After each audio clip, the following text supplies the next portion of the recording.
Purihin ang Diyos ng langit, sambahin at awitan. Puso'y buksan at ihain, purihin Diyos, purihin. Alleluia, Alleluia, labis sahin natin. Purihin luwalhating biyaya't pagliligtas sa ating nagugubiling sa salay hanguin.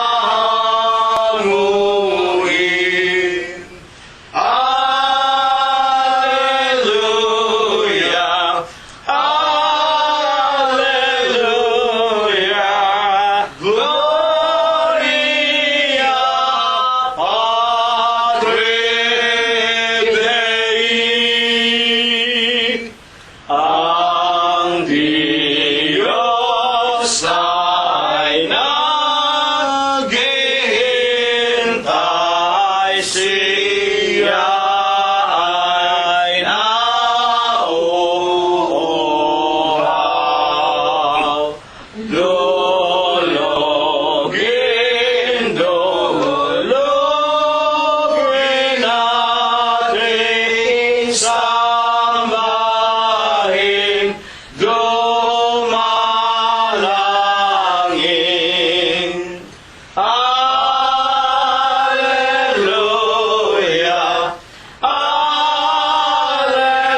Alleluia, Diyos na mawain.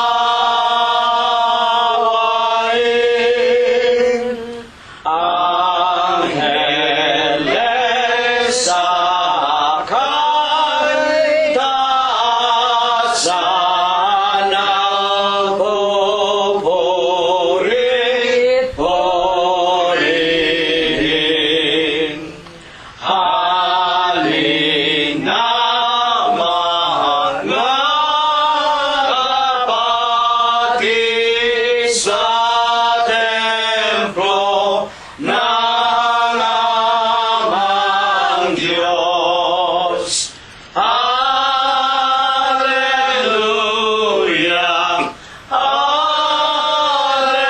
Alleluia, Diyos purihin,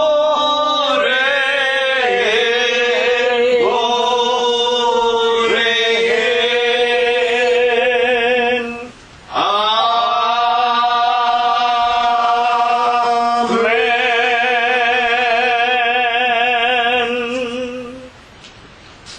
Purihin ninyo ang Panginoon.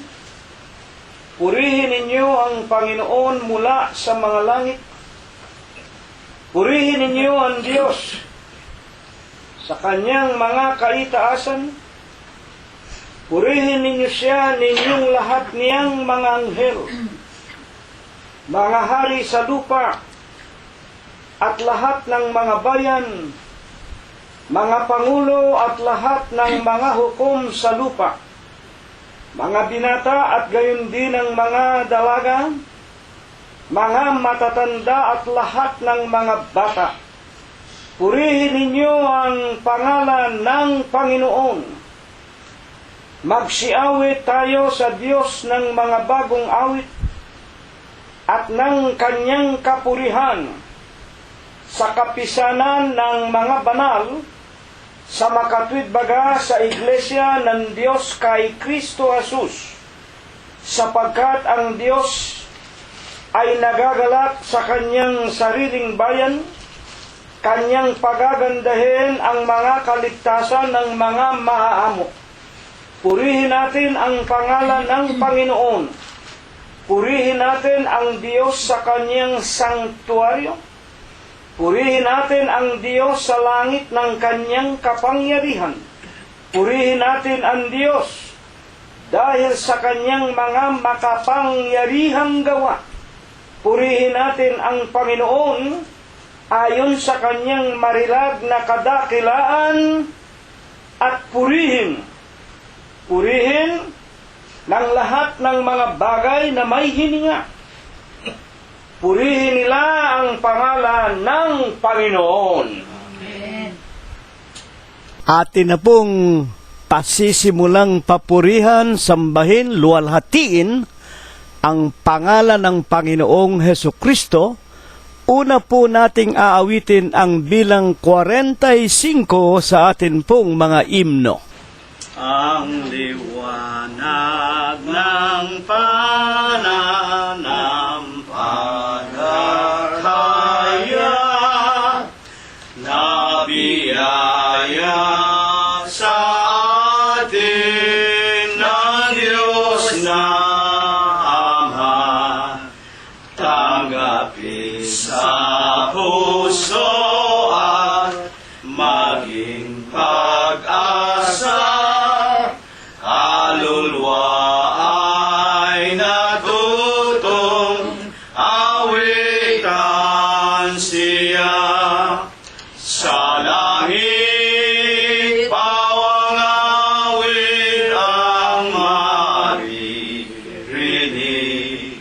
Diyos ang tanging tanglaw at wala nang hapis.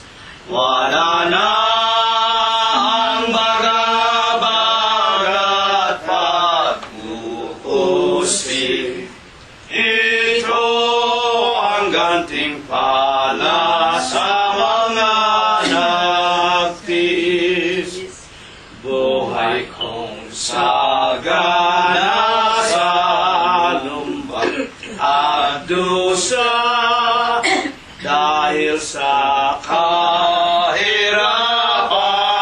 pati sa sala. Nagling umaliwalas, naging masigla, lalo't nagpupurit, inaawitan siya.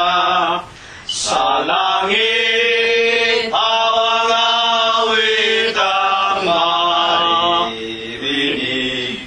Diyos ang tanging tanglaw at wala nang hapis. Wala na ang baga-baga at pag-uusig. Ito ang gantimpala sa mga nagtiis. Ang bagabag na laging luha ang hatid, umaasang galatang bungang kapalit sa tatang panahon ng kanyang pagbalik, upang dalhin lahat ng banal sa langit. Sa langit pawang awit ang maririnig. Diyos ang tanging tanglaw at wala nang hapis. Wala nang baga-baga at pag-uusig. Ito ang gantimpala sa mga nagtiis. Atin pong patuloy na papurihan, sambahin, luwalhatiin ang ating nag-iisang buhay na Diyos na walang iba kung hindi ang Panginoong Hesukristo, Numero 141 ang atin pong susunod na aawitin.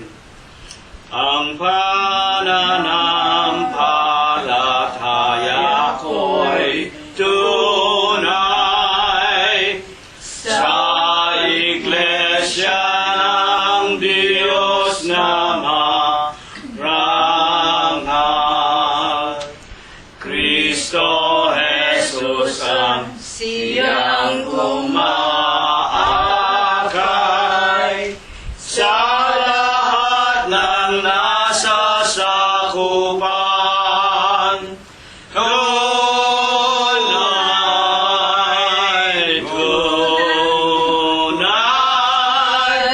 Iglesia ng Diyos kay Kristo Jesus lamang. Tunay,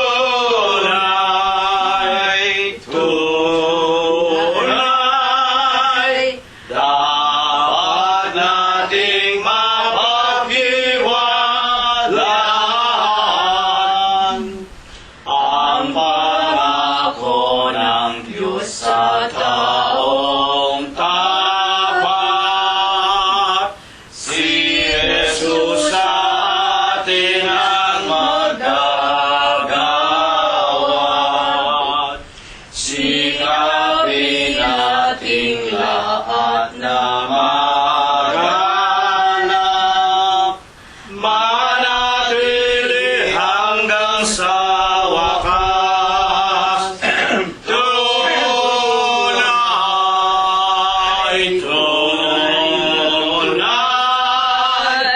Iglesia ng Diyos kay Kristo Jesus lamang.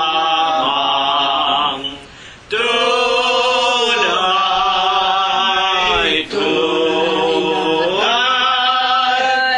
dapat nating mapaghiwalaan.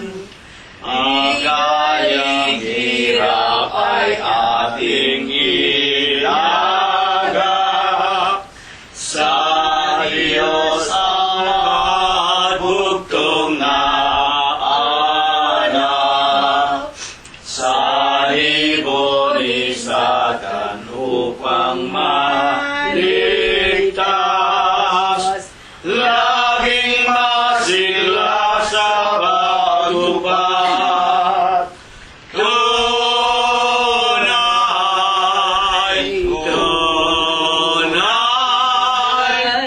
Iglesia ng Diyos kay Kristo Jesus lamang.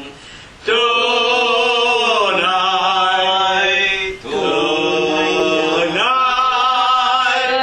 dapat nating mapaghiwalaan ang manguwag nating tutularan.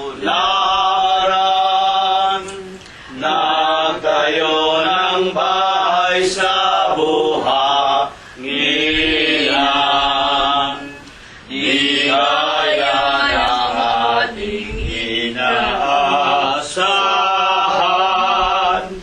Kristo Jesus ating saligan. Tunay,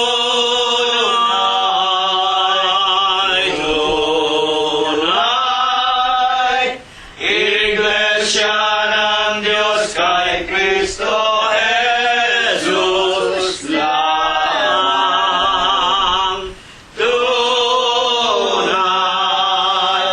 Tunay, dapat nating mapagtiwalaan. Dakilang Panginoon po naming Diyos, Amang banal na lubha kapong kagalang-galang, Ikaw po ay Diyos na sadya kapong kapita-pitagan, nag-iisa ka pong Diyos na buhay. Ikaw po ang may-ari, ikaw po ang lumalang ng lahat ng mga bagay. Ikaw po ang Diyos na tunay, na pinakamakapangyarihan ka po sa lahat. Ama, na sakbibi ka sa iyong pag-ibig, napakasagana mo po sa kagandahan ng iyong mga kalooban, napakadakila mo po sa iyong mga pagbibiyaya. Datapwat ikaw po ay Diyos na napakabanayad mo po sa iyong mga kagalitan. Panginoon, sa banal sakdal, napakamalinis na pangalan mo pong Kristo Jesus. Ikaw po ang nag-iisang buhay na Diyos. Ni Abraham, ikaw ang Diyos ni Isaac, Diyos ni Jacob at ng iyong mga banal na propeta sa bayan ng Israel. Kinaawaan, kinahabagan mo din po ang aming minamahal na Ama at ang aming Ina. Tinawag mo po sila sa bunto ng karamihan. Inilagay mo po sila sa iyong banal na iglesia ng Diyos kay Kristo Jesus. At kami po na kanilang mga anak, mga manugang, mga apo, kami man po'y nangakasaksi ng kanilang matapat na paglilingkod sa iyo hanggang kanilang mga kamatayan. Ama, sa malinis mong pangalang Kristo Jesus, damahin mo po at tanggapin mong muli mula sa amin ang aming mga tao sa pusong mga pagpapasalamat. Amang banal, maraming salamat sa iyo. Napaka mapayapa ng mga araw na pinalipas mo pong muli sa buhay ng bawat isa sa amin. Salamat po. Patuloy mo kaming pinagbubuksan ng magagandang kapalaran. Pinakakain mo po kami at dinaramtan. Pinalalakas mo po, pinagagaling ang aming mga pangangatawan. At higit sa lahat, maraming salamat po. Lalo mo pong ipinagpupugay, iyo pong dinaragdagan at pinatitibay ang aming mga pagkakilala at pananampalataya na minsan po lamang ibinigay mo sa aming mga hiram na buhay. Salamat naman Diyos, hindi mo pinabayaan ang aming mga kabyak, aming mga manugang, aming mga apo, kasangbahay at kamag-anakan sa laman. At dalangin po namin maging ang aming mga kaibigan, mga tunay mong mananamba sa Espiritu mo po sa iyong katotohanan na nangangalat po sa buong iba't ibang dako nitong napakagulo at mandarayang sanglibutan. Sa pamamagitan po ng karunungang pinalago mo po sa huling araw, sila man po'y tinatawag mo't inilalagay mo sa iyong banal na kawan. Dalangin po namin patuloy mo nawang katukin ang kanilang mga kalooban at sila pong lahat ay magkusang loob na magsitanggap ng iyong banal na bautismo sa pangalan ng Ama, Anak at Espiritu Santo sa makatwid po baga sa Iglesia ng Diyos kay Kristo Jesus. Sila man ay makasama naming sumalubong sa iyo upang kami man pong lahat ay magsipagtamo ng ipinangangako mo pong buhay na walang hanggan. Amang banal, sinasamba ka po namin, pinupuri, niluluwalhati ang iyong banal, ang malinis mong pangalan, sa Espiritu mo po't sa iyong kagilagilalas na katotohanan. Kung kami po ay nangagkukulang, kung kami po ay nangagkakasala sa iyo, huwag mo sanang gawing dahilan upang hindi mo po kami pakainin at painumin muli ng iyong banal na ebanghelyong lipos ng Espiritu at lipos ng buhay. Ama naming Diyos, patawarin mo po kami sa lahat po ng aming nagawang mga kasalanan. Sa Huwebes po ng gabing ito, Ama, idinadalangin naming naway patnubayan mo po muli kaming lahat. Kami po ay iyong muling pagkalooban ng iyong mga salita na lipos ng Espiritu at lipos ng buhay. Gamitin mo lamang na mabuting kasangkapan ang bibig at labi ng iyong hamak na alipin. Banalin mo po ang kanyang puso Dagdagan mo po ang kanyang katalinuhan. Bigyan mo nawa ng bis at kapangyarihan ang kanyang tinig, na kung ito po ay mapakinggan ng mga kinauukulan, kaming lahat ay higit na manampalatayang ikaw nga po ang aming nag-iisa at buhay na Diyos, ang nag-iisa at pastor, obispo, saserdote, Panginoon, Diyos at tagapagligtas ng aming mga kaluluwa. Alalaon po baga sa iyo, Panginoong Hesukristo, lahat po ng mga bagay ay pinagtatagubili namin, inaasahan namin na sa gabi pong ito, habang kami nakikinig, hihipuin mo po kaming lahat, pagagalingin mo po ang aming lupang pangangatawan, lilinisin mo po kami sa lahat ng aming mga karamdaman, at daragdagan mo pa po sana kaming lahat ng buhay, kagaling at kalakasan, hanggang sa ikalawang pagparito mo po dito sa ibabaw ng sanglibutan.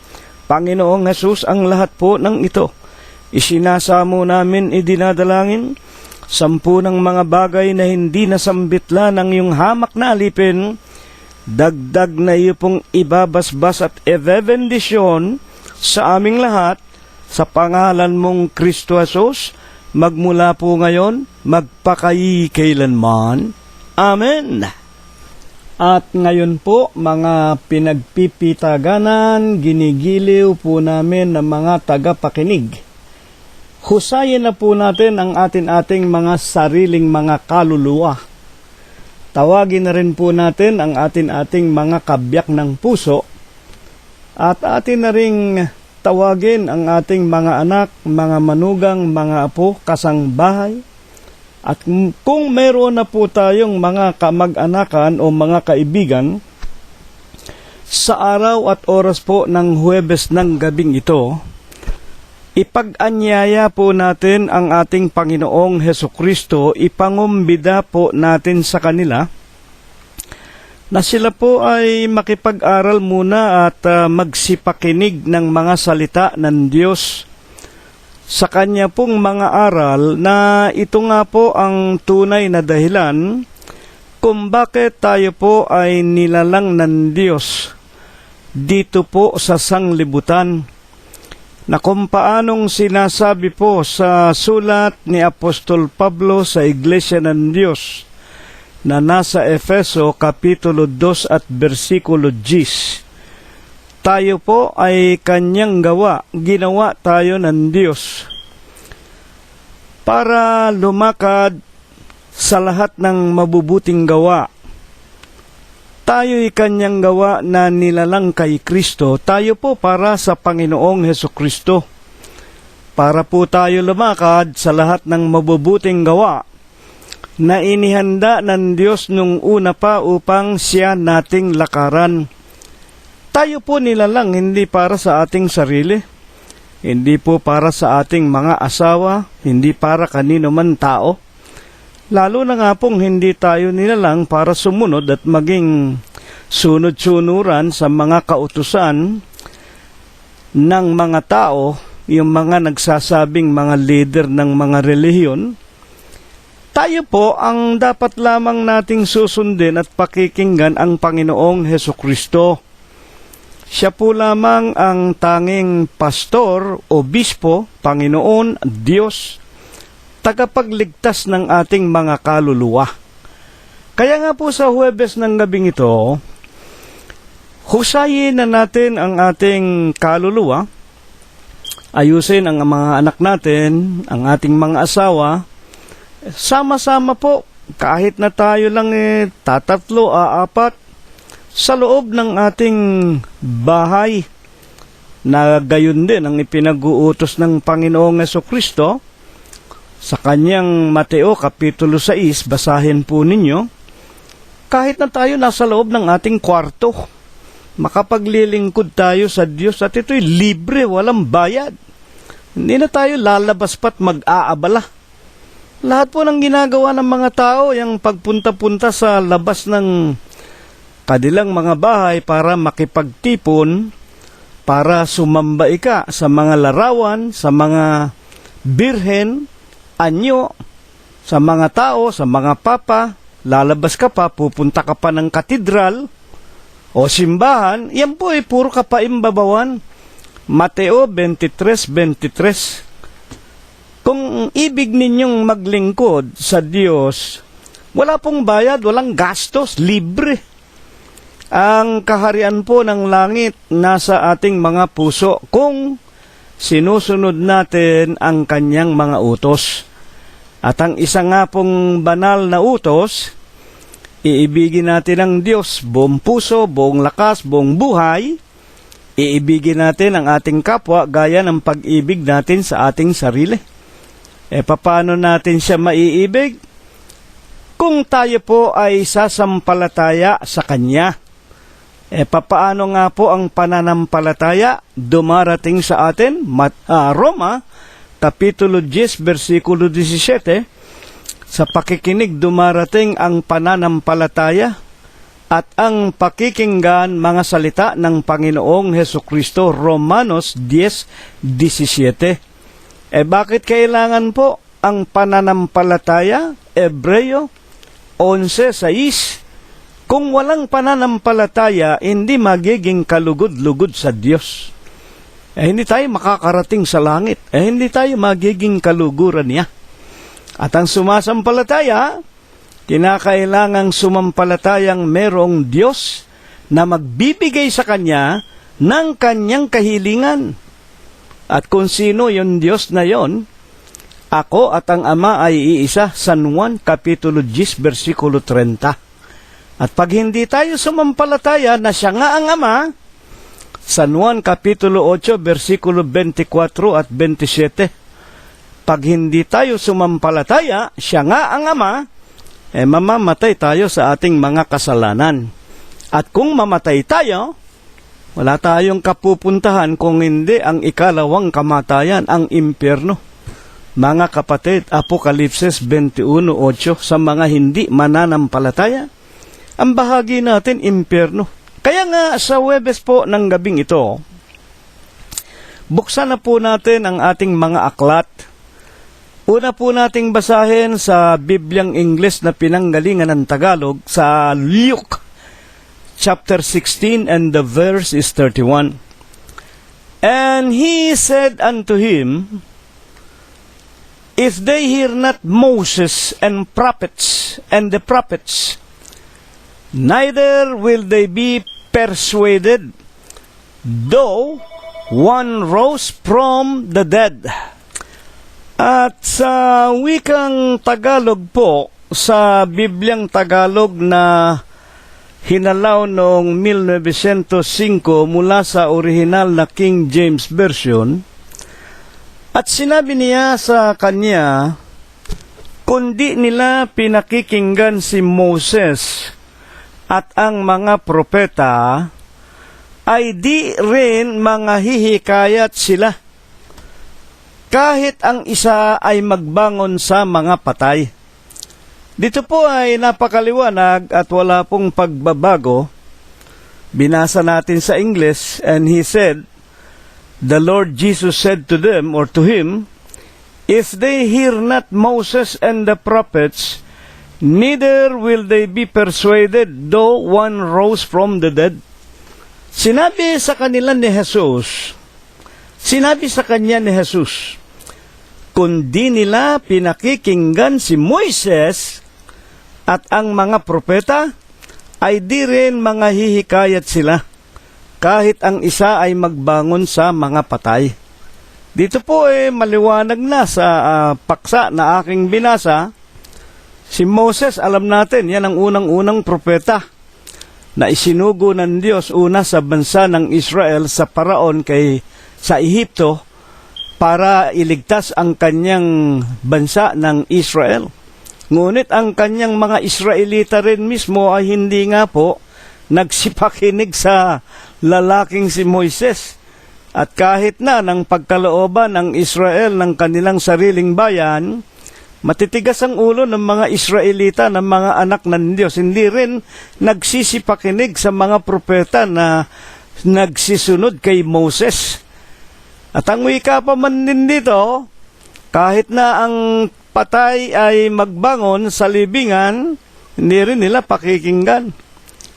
Ang tanong po natin para tayo po ay lubos na maliwanagan, sa paanong pagkakataon po baga ang talatang ito ay nabanggit sa Ebanghelyo ng Panginoong Hesukristo at ginawa na isang pinakapaksa para po ating mapag-aralan na ito po'y nakasulat sa aklat ng Ebanghelistang si Lucas.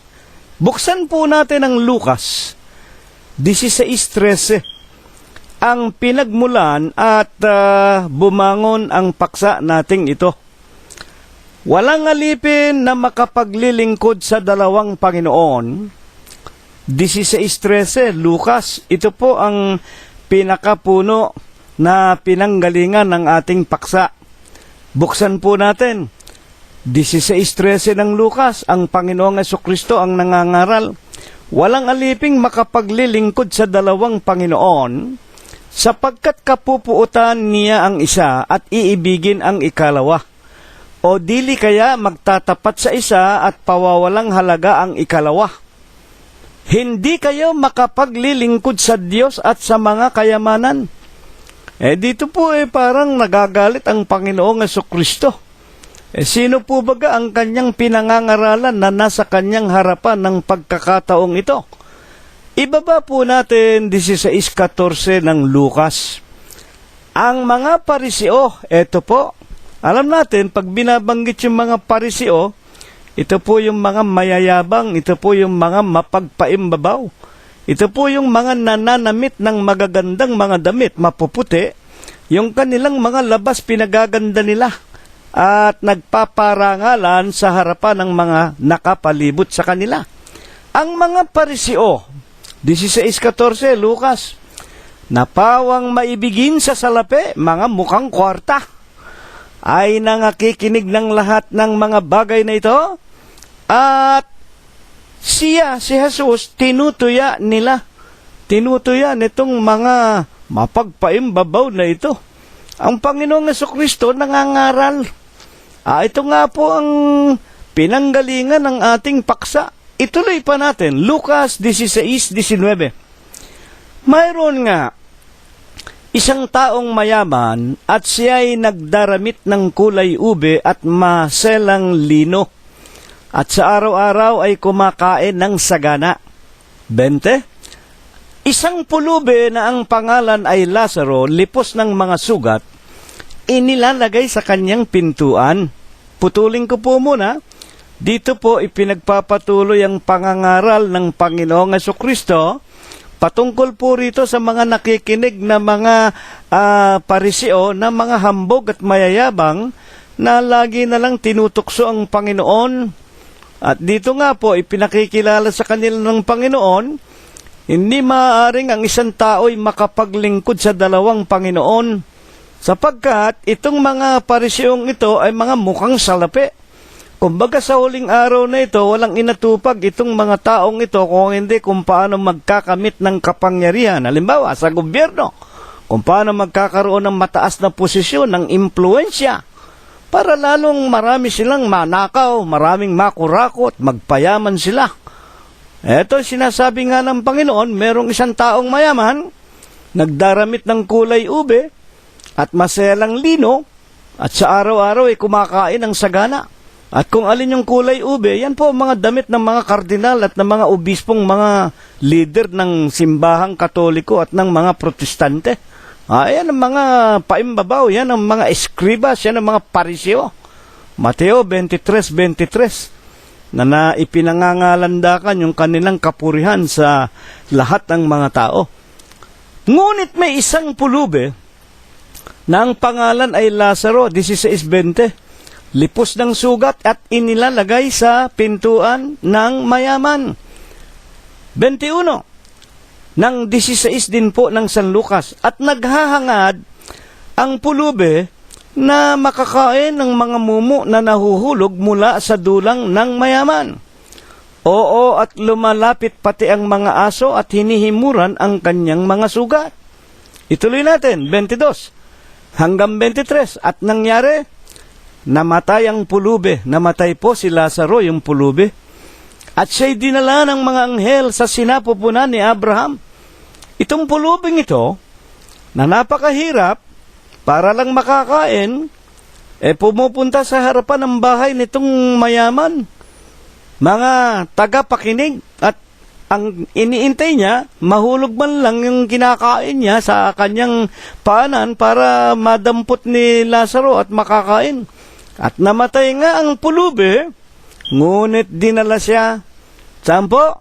Sa sinapupunan ni Abraham. At namatay din ang mayaman at inilibing. Eto na. Ano nangyari? Dito sa tinatawag na dalawang namatay na ito, isang pulubi at isang napakayaman. Lucas 16:23. At sa Hades na nasa mga pagdurusa, ay itiningin niya ng mayaman ang kanyang mga mata at natanaw sa malayo si Abraham.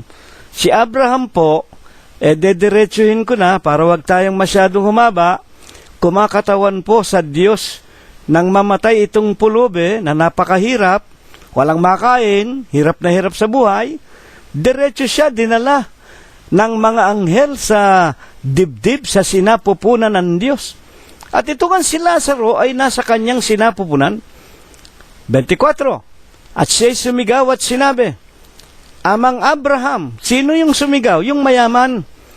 Sinabi, Amang Abraham, maawa ka sa akin at suguin mo si Lazaro upang itubog niya sa tubig ang dulo ng kanyang daliri at palamigin ang aking dila sapagkat naghihirap ako sa alab na ito. Yung pulubi, nakarating po ang ibig sabihin sa langit, malamig doon, samantalang yung mayaman, na walang ginawa kundi magpayaman, nang siya'y nabubuhay pa, isang pariseo, mukhang salapi.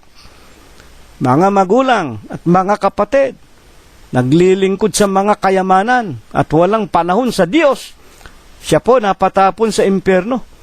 At nang makita nga niya yung pulubi, nasa dibdib ng Panginoon Diyos, sumigaw siya ng malakas na tinig, Amang Abraham, ang Diyos ang tinutukoy dito.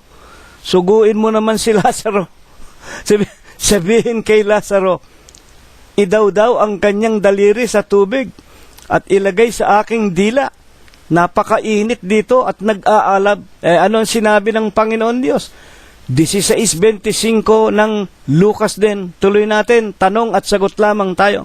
Dadapot sinabi ni Abraham, Anak, alalahanin mo na ikaw ay tumanggap ng iyong mabubuting bagay sa iyong pamumuhay. At si Lazaro, sa gayon ding paraan ay masasamang mga bagay. Dadapot ngayon, inaaliw siya rini at ikaw ay nasa kahirapan. Sumagot ang Panginoon Diyos. Kumakatawan nga po kay Abraham, Anak, kinakausap yung mayaman, mga tagapakinig yung mayaman. Ang wika ng Panginoon Diyos, si Lazaro, naririto, inaaliw siya rini. Pero ikaw naman ay tumanggap na ng mabubuting bagay sa iyong pamumuhay. Na kung liliwanagin lamang, itong mga mayayaman na sa lupa nang sila'y nabubuhay, ay hindi maaaring pagdating sa langit ay mayaman pa rin o aaliwin pa rin. Ay kawawa naman yung mga pulubi. Kawawa naman yung mga api, yung mga mahihirap, yung mga underprivileged na habang sila'y nabubuhay, ang maraming mga tiisin, kahirapan, na ang nagbigay din ng paghihirap sa mga mahihirap, walang iba kung hindi yung mga pariseo na yan, yung mga hambog, yung mga mayayabang na yan, na nangananamit ng mga magagarang mga kayo, mga damit, mamahalin, ang kinakain, mga mamahalin, masasarap, ang mga anak niyan, nag-aaral sa mga pribadong koleyo, may mga ari-arian yan, may mga bahay bakasyonan yan, yan ang mga taong maimpluwensya sa gobyerno, mga taong maimpluwensya maging sa relihiyon nila, na nagpapasabsab sa kanilang sariling mga tiyan. Ang wika ng mga banal na kasulatan. 16:26 ng San Lucas din, Ano pa ang ipinaliliwanag ng Diyos tungkol sa kahindik-hindik na kalagayang ito nitong mayaman? At bukod sa lahat ng ito, ay may isang malaking bangin. Eto, merong bangin nakalagay sa pagitan namin at ninyo upang ang mga mag-ibig tumawid buhat din dito hanggang sa inyo ay hindi maaari. At ano pa? Ituloy natin ang pagbasa. Gayon din naman walang makatawid mula diyan hanggang sa amin.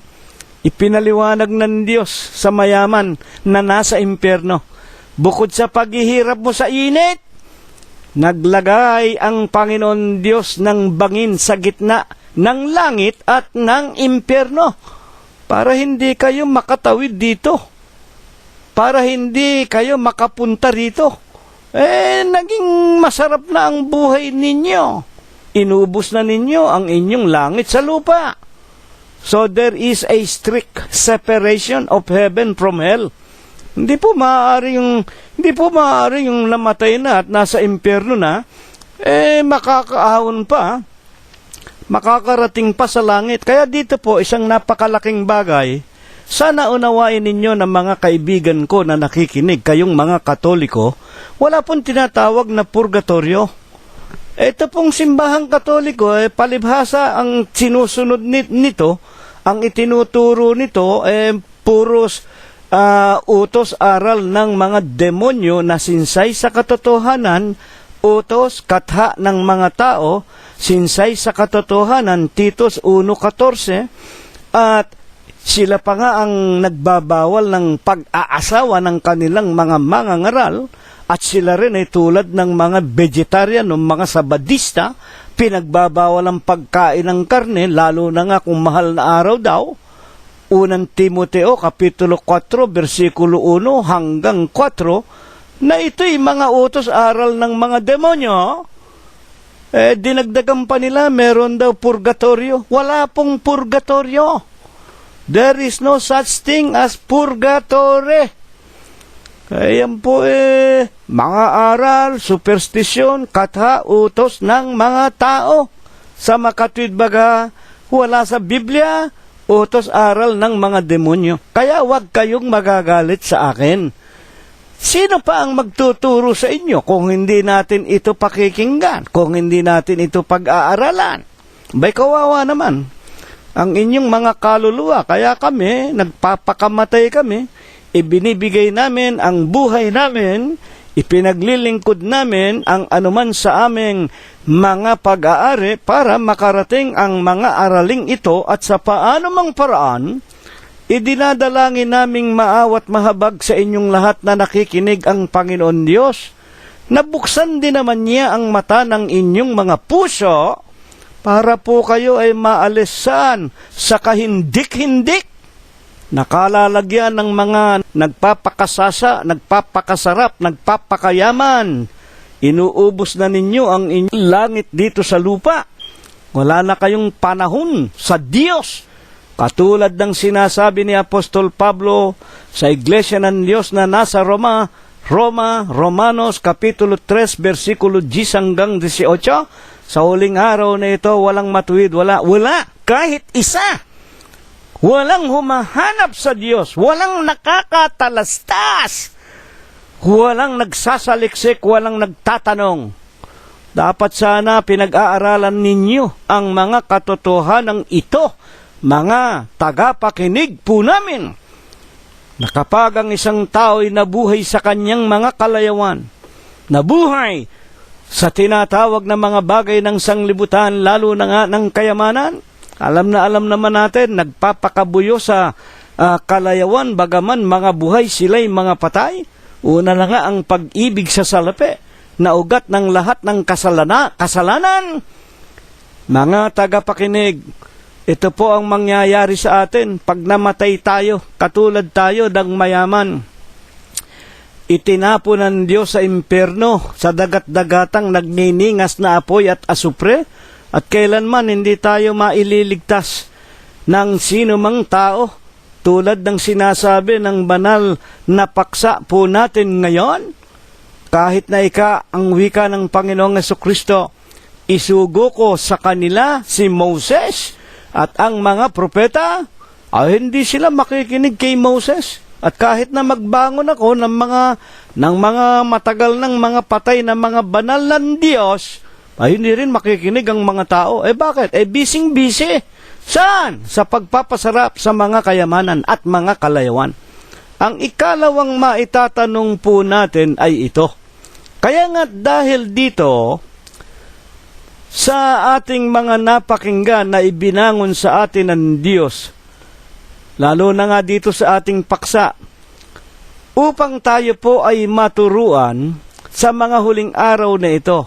Ano nga po baga ang isa sa pinakaaral ng Diyos na ibig niya na kunan natin ng pansin? Buksan natin at balikan ang Lucas 16:27. At sinabi niya, ang nagsasalita po rito, itong mayaman na nasa impyerno, alam natin, binanggit natin, nabasa natin, ang sabi ng Diyos, para ikaw ay hindi makapunta sa langit, naglagay ang Diyos ng tinatawag na bangin, para hindi kayo maka-crossover, para hindi kayo makarating na sa langit. hindi, wala pong purgatorio. Ay, simbahan katoliko ang tatay mo ba ay nasa impyerno? Halimbawa, mahal na araw na naman, November 1 na naman, mga magulang at mga kapatid. Ano ang gagawin ng simbahan katoliko? Magturo ka ng kandila, magbayad ka sa kura paroko, sa simbahan, ipanalangin natin, para mahango na sa impyerno, dadalhin muna sa purgatorio. Nangyayari, yung mayayaman, kahit na nga mga pulubi, gagawa ng paraan para makapagbayad sa simbahan, may pambili ng kandila at may pambayad sa panalangin daw ninyong mga pare. Tapos sasabihin ninyo, tatay mo nasa purgatorio na. Darating na naman ang panibagong taon. Nasaan ang tatay mo? Bumalik sa purgatorio, manalangin ka ulit. Taon-taon! Tinamaan ng sinalibad ng anong klaseng kaluluwa niya. Yung mga mahal nyo sa buhay. Babalik-balik sa impyerno. Bayad na ba? Sinusuhulan na nga ninyo ang Diyos Balik ng balik sa impyerno. Maghunos dili kayo mga kapatid. Itong aral na ito, ibinangon ng Diyos para matutuhan ninyo. Ang alin? Pag ang isang tao patay na, hindi na po pwedeng mailigtas pa. Kung sa impyerno, impyerno na siya. Kung papanik sa langit, papanik siya sa langit. Pero kung impyerno na, nabuhay siya sa kasamaan niya, mga kapatid, hindi siya maililigtas kahit ni Moses. At ayon sa ating pag-aaral, kahit isugo pa ng Diyos si Moses at ang ibang propeta, ay hindi kayo makikinig. Matitigas talaga ang puso ng mga tao. Mabuti pa yung mga pare, pinakikinggan ninyo. Ginagawa kayong mga zombie, kung anong sabihin sa inyo, manalangin ka ng 1,000 ulit kay Birhen Maria, mananalangin kayo 1,000 ulit. Para kayong mga robot, para kayong mga zombie. Hindi po ganyan ang itinuturo ng Biblia. Gumising na tayo. Umalis tayo sa kanila. Apokalipsis 18:4. Para wag tayong madamay sa sumpa ng Diyos. Kaya nga, 16:27 ng San Lucas, at sinabi ng mayaman, ipinamamani ko nga sa iyo, Ama, sa Diyos, suguin mo siya sa bahay ng aking ama. Ang inuutusan, ang ipinapakiusap nitong mayaman na nasa impyerno, isugo daw ng Diyos si Lazaro na pulubi sa bahay ng aking ama. Bakit?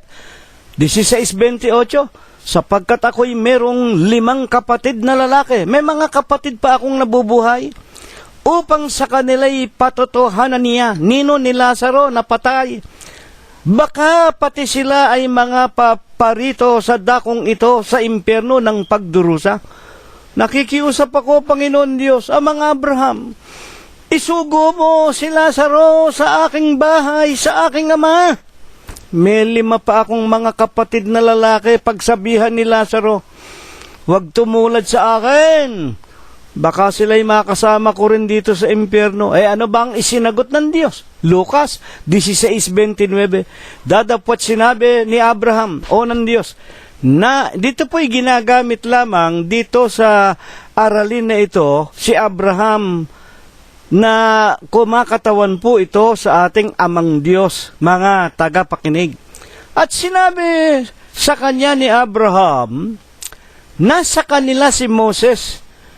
Anong ibig sabihin nasa kanila si Moses? Yung 2 tapyas na bato, yung mga aklat ni Moses, at ang mga propeta, nasa kanila ang banal na kasulatan. Bayaang sila'y pakinggan nila, pero hindi nga po makikinig eh. Sa katotohanan po, panahon pa man din, bago pa kina Moses, panahon pa ni Eva at ni Adam, Malakias 3:7, panahon pa ng inyong mga magulang, nagpakalayo-layo na kayo sa aking mga palatuntunan, manumbalik kayo sa akin at ako'y manunumbalik sa inyo. Dadapwat ang isinasagot ng mga tao noon pa mga araw, sa ano kami manunumbalik? Ang ibig lamang sabihin, hindi kami manunumbalik. Ito'y tanong na nagpapaliwanag. Saan kami manunumbalik? Hindi kami manunumbalik. Malakias 3:7. Noon pa tumatawag na ang Diyos sa mga tao, manumbalik na kayo, pero saan kami manunumbalik? Hindi kami manunumbalik. At maging ng panahon ng mga hari ng bansa ng Israel, sa pamamagitan ni Propeta Jeremias 6:17, ang wika ng Panginoon Diyos, Jeremias, ako'y naglagay ng mga bantay sa inyo na aking sinasabi. Inyong pakinggan ang tunog ng pakakak, ang ebanghelyo, ang mabuting balita. Ngunit, kanilang sinasabi, hindi kami makikinig. Yan, matigas talaga ang puso ng mga tao. At sinabi pa nga ng Panginoon, hanapin ninyo ang daan ng Panginoon. Ano ang isinagot ng mga tao ng bansa ng Israel? Jeremias 6:16, hindi kami magsisilakad doon. Basahin ninyo. At sa San Lucas 16:30, at sinabi niya, hindi amang Abraham ang nagsasalita, yung mayaman na nasa impyerno. Sinabi niya, amang Abraham, isugo mo naman si Lazaro. Meron pa akong 5 mga kapatid. Pagsabihan na baka sila'y maitapon din dito. Dadapwat sinabi nga ni Abraham, o ng ating amang Diyos, kahit na si Moses at ang mga propeta, hindi nila pakikinggan. Ngunit sinabi 16:30 ng mayaman na nasa impyerno, at sinabi niya, hindi amang Abraham, dadapwat kung ang isang mula sa mga patay ay makaparoon sa kanila, sila'y mangagsisisi. Ano ang ibig sabihin dito nitong mayaman na nasa impyerno? Ama, hindi. Hindi. Kapag ang isinugo mo yung dati ng patay, ang ibig sabihin nitong mayaman na nasa impyerno, kapag isinugo mo yung patay, makapagpapatotoo sa kanila, maniniwala sa patay na mag-ingat, huwag tumulad sa akin na nagpakaligaya habang nabubuhay sa mga kayamanan at mga kalayawan. Sila ikay mangagsisisi. Ngayon, merong isang tinatawag na kaliwanagan na ibig ng Diyos na matutuhan tayo dito. Ayon nga sa Biblia, makapagliligtas pa ba ang isang taong patay? Ayan. Makapagliligtas ba ang taong patay? Kahit na siya ay buhayin pang muli? Bakit ito ibinangon sa atin ng Diyos? Alam naman natin hayag na hayag Napakaraming relihiyon. Una na nga, ayan, masasaktan na naman kayo sa akin. Simbahang Katoliko. Tinatawagan ninyo, puro patay Umpisahan mo kay Mama Mary, patay. Umpisahan mo, isunod mo sa mga Mother Teresa, matagal ng patay. Yan Loyola ninyo na kriminal na numero 1 yan ang pasimuno ng Spanish Inquisition. Ginawa ninyong santo, tinatawagan ninyo, patay! Yung mga papa sa Roma. Maliban dito sa papa ninyo, na kailan lang ninyo inihalal, nabubuhay pa, pero lahat ng papa na naunat na nga matay, hindi kayo pakikinggan. At ang wika nga ng propetang si David, 115 at 8 at 9, ang mga gumagawa sa mga larawan, ginto, pilak, kahoy, marmol, at inaanyuan, sinasamba, pinaglilingkuran ninyo, may mata, hindi makakita, may ilong, hindi makaamoy, may bibig, hindi makapagsalita, sa kanilang ngalangala, may tenga, hindi makarinig, may kamay at paa, hindi makalakad, hindi makatakbo, hindi makapagliligtas ng kahit isang kaluluwa ng tao. mga gumagawa sa kanila at naglilingkod sa kanila, magiging katulad nila, mga damdam, mga gago at mga tanga, mga inutil, mga, nako, mahirap na lang magsalita, magagalit kayo, pero yan ang sinasabi ng Biblia. O ano ba ibig sabihin nung may tenga, hindi makakita, may ilong, hindi makaamoy, may tenga, hindi makarinig, may kamay at pa, hindi makapagligtas, damdam, D-U-M-B. O, magalit kayo sa akin? Magalit kayo sa inyong sarili. Masyado kayo mga panatiko. Ginagawa ninyong mga alipin ang inyong mga kaluluwa ng mga utos aral ng mga tao, sinsay sa katotohanan. Utos aral ng mga demonyo. Kaya nga, 16:31, sinabi niya sa kanila, kung di nila pinakinggan si Moses at ang mga propeta, ay hindi rin mga hihikayat sila. Kahit ang isa'y magbangon sa mga patay, kahit na si kahit na si Birhen Maria, kahit na si Pedro, kahit na si Nunong Noah, kahit si Daniel, kahit si Job, buhayin ng Diyos, hindi makapagliligtas. Totoo ba yan? Ezekiel 14:12 hanggang 14. At ang salita ng Panginoon Diyos ay dumating sa akin na nagsasabi, Ezekiel, anak ng tao, pagka ang isang lupain ay nagkasala laban sa akin ng pagsalangsang. Ano ba ang pagsalangsang na tinutukoy dito ng Diyos na magiging kasalanan ng tao? Alam naman natin Exodus, Kapitulo 20, versikulo 1 hanggang 5. Unang utos, huwag kang magkakaroon ng ibang Diyos maliban sa akin. Anong ginawa ninyong mga papa sa Roma? Sinipa ninyo ang Diyos, ginawa ninyo sarili ninyo. Vicarious Pili Dei, kahalili ng Diyos. Nako po, Panginoon ko, pinatay ka na ng simbahang Katoliko. Inihalili yung mga papa nila sa Roma. Gayon din, yung mga iglesyang tayo ng tao. Si Kristo ginawa ninyong tao. Ang obispo ninyo, ginawa ninyong sugong anghel. Ay, nako, anak ng tao.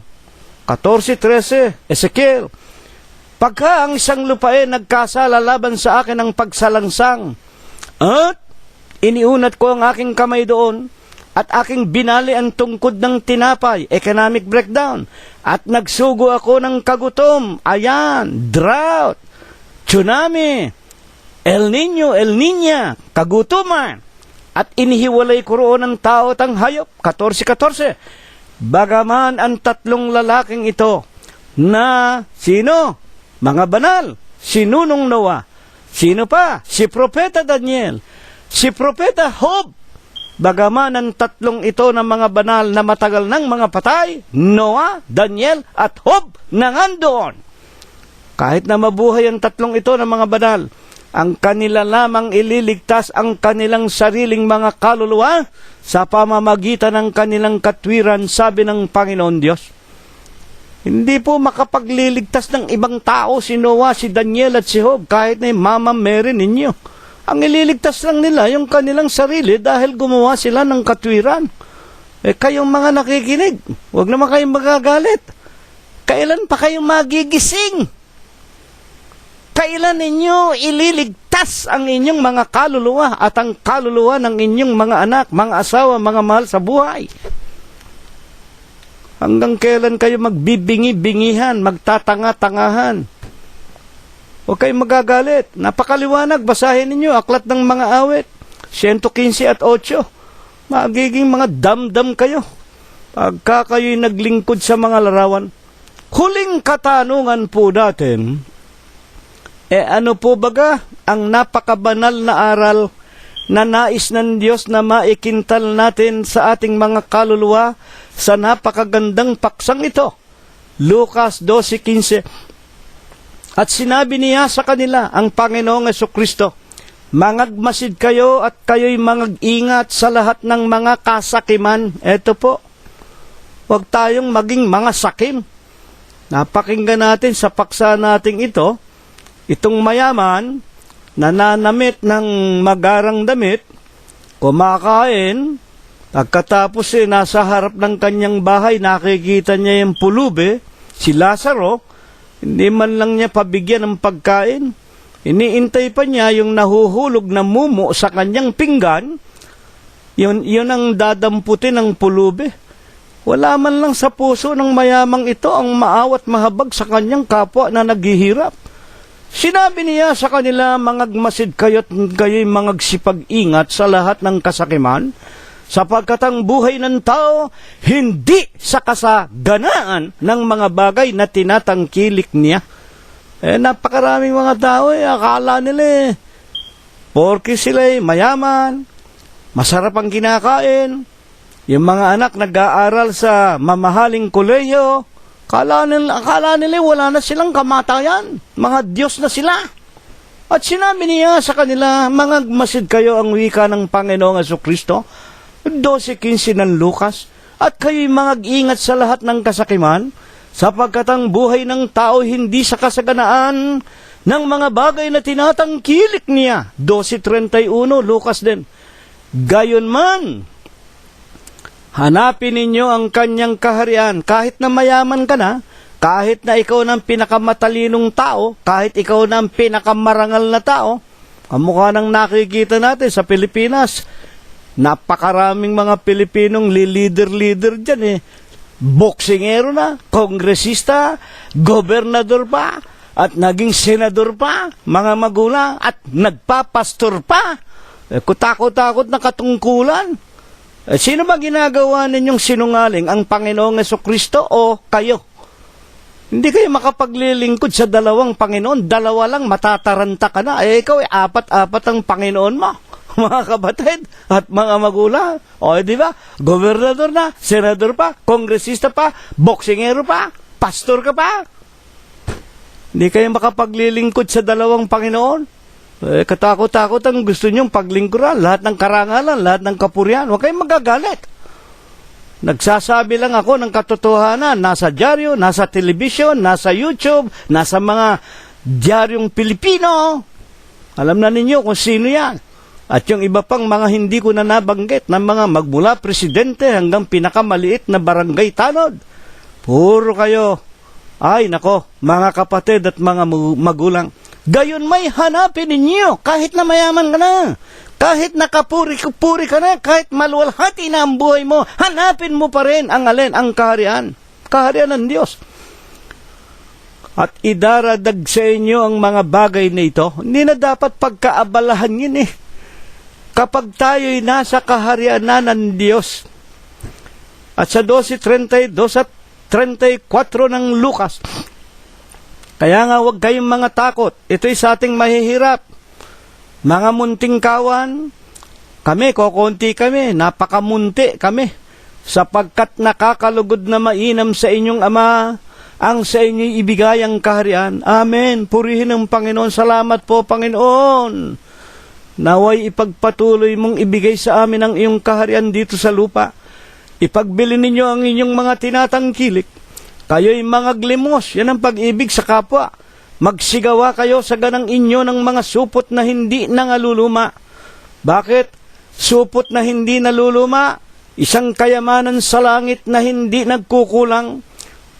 Pag nasa kaharian na tayo ng langit, iniibig natin ang ating kapwa-tao, tumutulong tayo, mga kapatid at mga magulang, meron tayong bulsa na hindi naluluma. Ang nailalagay natin doon, isang kayamanan sa langit na hindi nagkukulang. Yan po ang mga gawang kabanalan. Yan po ang pagsunod sa mga utos ng Diyos. Yan po ang pangangaral ng Ebanghelyo. Na dooy hindi lumalapit ang magnanakaw. Hindi naninira ang mga tanga, sapagkat kung saan naroon ang inyong kayamanan, doon doro ng inyong mga puso. 12:35 hanggang 36. Bigkisan ninyo ang inyong mga baywang at paningasin ang inyong mga ilawan. Pananampalataya, ang paniningasin, ang katotohanan. Magsitulad kayo sa mga taong nangaghihintay sa kanilang Panginoon. Kung siya'y bumalik na galing sa kasalan, upang kung siya'y dumating at tumuktok, katulad ng sinasabi sa Apokalipsis, narito ako'y nakatayo sa mga pintuan, tulad ng ating mga nakalipas na mga aralin, ang Panginoong Jesucristo'y nakatayo sa pintuan o sa puso ng bawat tao. Ang sino mang duminig ng aking tinig at magbukas ng kanyang pintuan, ako'y papasok na kasalo niya. Magkakasalo kami sa hapunan. Ang ibig lamang sabihin tulad ng sinasabi ng ating paksa, ang mahirap ng mamatay, dinala ng mga anghel sa sinapupunan ni Abraham. Tayong lahat ay makakasama ng ating Amang Diyos pag pinapasok natin ang kanyang mga salita o ang kanyang ebanghelyo at isinakabuhayan natin. Pagdaka, mga kapatid, sa kanyang ikalawang pagparito, makakapiling natin siya tulad sa sinasabi sa unang Tesalonica Kapitulo 4, versikulo 16-18, ang Panginoon din ang bababang mula sa mga langit. At ang nangamatay kay Kristo, unang mga bubuhay na maguli sa mga patay. Ang Panginoon din ang bababa na mula sa langit.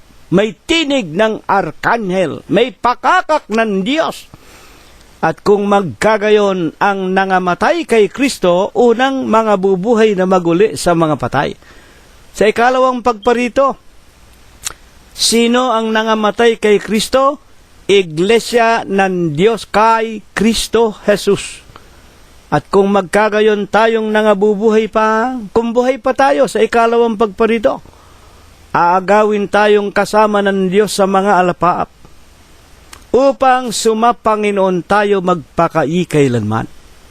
Kaya dito po napakaganda ng mga banal na aral ng Diyos. Sa huling araw na ito, wala nang makikinig talaga. Kahit na isugo ko si Moises at ang mga propeta, kahit na ibangon ko ang mga banal, hindi makikinig ang mga tao. Mas gusto ng taong paniwalaan yung utos aral ng mga papa sa Roma, ng mga sugong anghel, ng mga diksyonaryo ng Biblia, ng mga Doctor of Divinity, Theosophy, and Letters. Sinipa nilang lahat ang Panginoong Jesucristo. Ang kapurihan at ang karangalan inilagay nila sa mga tao, lalo na nga sa mga taong matagal nang patay. Ano sinasabi ng Diyos bilang huling-huling talata tungkol sa mga patay? Matutulungan pa ba tayo ng mga patay? Maski na yung mga unang mga banal? Binasa ko na sa inyo, Ezekiel 14:14. Kahit na nga si Nunong Noah, kahit na si Propeta Daniel, kahit na si Propeta Job, buhayin ng Diyos, hindi maililigtas ang sino man sa huling araw na ito. Totoo ba yan? Bakit? Ito ibinangon sa atin ng Diyos. Ano ang isang bagay na ibig ng Diyos na wag nating kalilimutan? Isaiah 8:19. At pagka kanilang sasabihin sa inyo, hanapin ninyo silang nakikipagsanggunian sa masamang espiritu at mga manghuhula. Ang galit ng Diyos sa mga espiritista, mga manghuhula, na nagsisihuni, nagsisibulong. Hindi ba nararapat na sanggunian ng bayan ng kanilang Diyos? Dahil baga sa mga buhay, sasangguni sila sa mga patay. Ayan. O pati mga espiritista. Galit na galit ang Diyos sa inyo Kayo nga ang unang-unang nagtuturo na papatay na kinikiha pa ninyo. Ano ba yung kiha? O hindi ba yun may mga letra na tinutulak ng mga kamay? O lalo na yan, pagka yung Halloween ninyo, kiha-kiha na naman kayo. Karumal-dumal yan sa paningin ng Diyos. Dahil ba sa inyong problema ng mga buhay, sasangguni kayo sa mga patay? Mga kapatid, hindi ba ka nararapat na sanggunian ninyo hindi ba ka sa ang wika ng Diyos, hindi ba ka marapat na sanggunian ng bayan ang kanilang Diyos? Ang ibig sabihin, ang Diyos na buhay. Dahil baga sa mga buhay, sasangguni sila sa mga patay. Mga kapatid at mga magulang, wag na wang mangyari. Sa Iglesia ng Diyos, sino ba sinasanggunian namin dito? Kami ba'y tumatawag kay Mama Mary na matagal nang patay, kay Santo Niño na larawan, Escayola, Ginto, Pilak, Marmol? Tumatawag ba kami kay Kalunsad? Tumatawag ba kami sa sugong anghel, matagal nang patay, mga kapatid at mga magulang. Buksan ninyo ang unang Timoteo 3:15. Ngunit kung ako'y magluwat ng mahabang panahon, ay upang maalaman mo, Timoteo, kung paano ang dapat sa mga tao na ugaliin nila sa bahay ng Diyos. Ayan. Ano ba ang bahay ng Diyos? Na siya, ang bahay ng Diyos, siyang iglesia ng Diyos. Ano ba ang Diyos sa bahay ng Diyos? Na buhay. Amen. Para malaman natin na dito sa loob ng bahay ng Diyos, ang tinatawagan natin Diyos na buhay, hindi Diyos na patay. Mga kapatid, bakit? Sino ba yung Diyos na buhay na yan? Talaga bang buhay ang Diyos na yan? Aklat ng tinatawag na Mateo 28:20, naririto ang wika ng Panginoong Hesukristo, ako'y isa sa inyo palagi.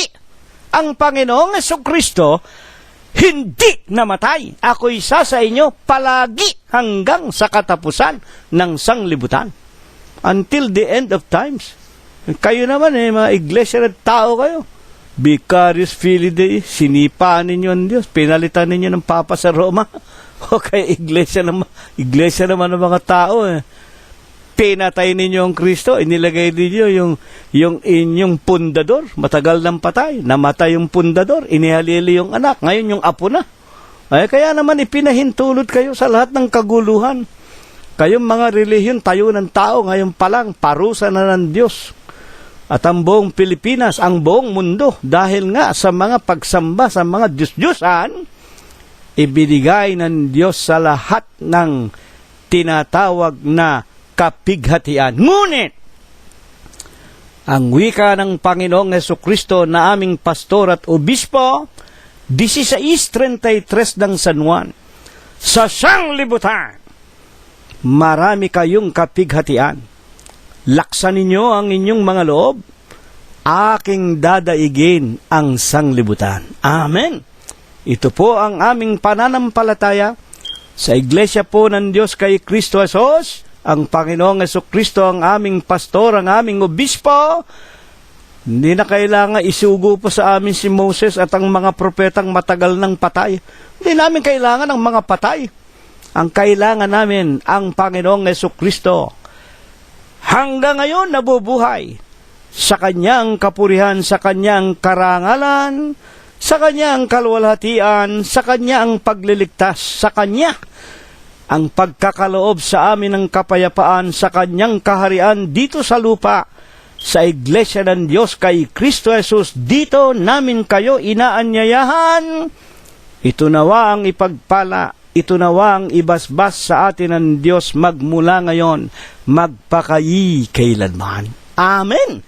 Kapayapaan po ang sumaatin mga kapatid. Purihin ang pangalan ng Panginoong Hesukristo. At ngayon ay tanggapin natin ang walang hanggang pag-ibig, ang walang hanggang pagbibiyaya, ang pakikibisan, kaaliwan, pamamatnubay at ang kagalingan, ang hindi maulatang banal na biyaya, basbas at bendisyon, pagliligtas at pagpapagaling ng Kanyang banal na Espiritu.